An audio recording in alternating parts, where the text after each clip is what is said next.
NFC spiritual ప్రేక్షకులకు స్వాగతం. ఈ వారం రాశిఫలాలు పరిశీలిద్దాం.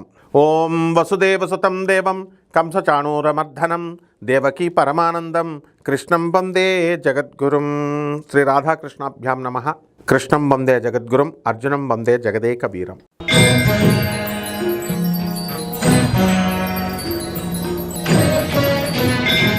తులారాశి. ఈ తులారాశి వారందరూ కూడా సంతానం లేనటువంటి వాళ్ళు ఉన్నారు. ఆ సంతానం లేనటువంటి వాళ్ళకి సంతానం కలగడానికి అవకాశాలు అధికంగా కనబడుతున్నాయి. అలాగే ఇల్లు లేనటువంటి వాళ్ళు ఉన్నారు. వాళ్ళు ఈ యొక్క గురు శుక్రులు ఇద్దరు కూడా మనకి తులారాశి వారికి మరి భాగ్యంలో ఉన్న కారణంగా ఇళ్ళులన్నీ కూడా కొనడానికి కూడా అవకాశాలు ఉన్నాయి. అలాగే గతంలో స్త్రీలతో కొన్ని వివాదాలు అనేటటువంటివి తులారాశి వారికి ఉన్నాయి. అవన్నీ కూడా పోవడానికి అధికమైనటువంటి అవకాశాలు కనబడుతున్నాయి. రైతులు బాగుపడడానికి మంచి అవకాశం ఉన్నప్పటికీ కూడా వాళ్ళు పని చేయకుండా లేకపోతే పండించినటువంటి పంటకి నీరు లేక నిర్లక్ష్యం చేయడం వల్ల అంతగా లాభించడానికి అవకాశాలు లేవు. అలాగే మీ యొక్క తులారాశి వారు అందరూ కూడా తాగుడు అలవాటు ఉన్నటువంటి వాళ్ళు చాలామంది మానేసేయడము, అలాగే మంచి ఆరోగ్యాన్ని మంచిగా చూసుకుంటూ వీళ్ళకి ముందుకు వెళ్ళడము అనేటటువంటిది జరుగుతుంది.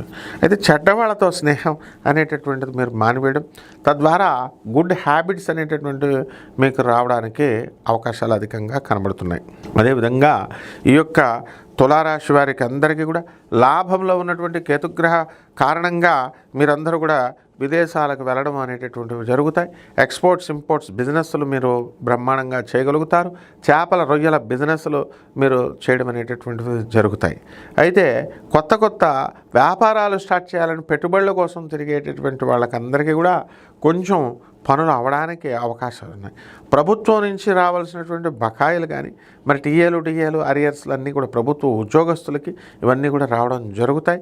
ప్రైవేట్ ఉద్యోగస్తులు మరి ఇక్కడ కంపెనీ మానేసి మళ్ళీ కొత్త కంపెనీలో చేస్తే మాకు లాభాలు ఉంటాయి అనేటటువంటి ధోరణిలో ఆలోచన అనేటటువంటిది సాగుతుంది. పరిహారాల దగ్గరికి వచ్చేసరికి రాహు జపం చేసుకోండి, రాహు స్తోత్రాలు చదవండి.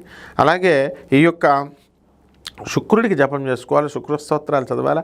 శుక్రుడికి కిలోంపావు బొబ్బర్లని తెలుపు రంగు వస్త్రాలనిచ్చి పేద బ్రాహ్మడికి శుక్రవారం నాడు ఉదయం 6 గంటలకి దానం చేసుకోవాలి. దశమహావిద్యల్లో ఒకటైనటువంటి కమలాత్మిక అమ్మవారి యొక్క హోమాన్ని, ఆమె యొక్క మంత్రజపాన్ని చేయడం ద్వారా బ్రహ్మాండంగా ఉంటుంది. శుభమస్తు.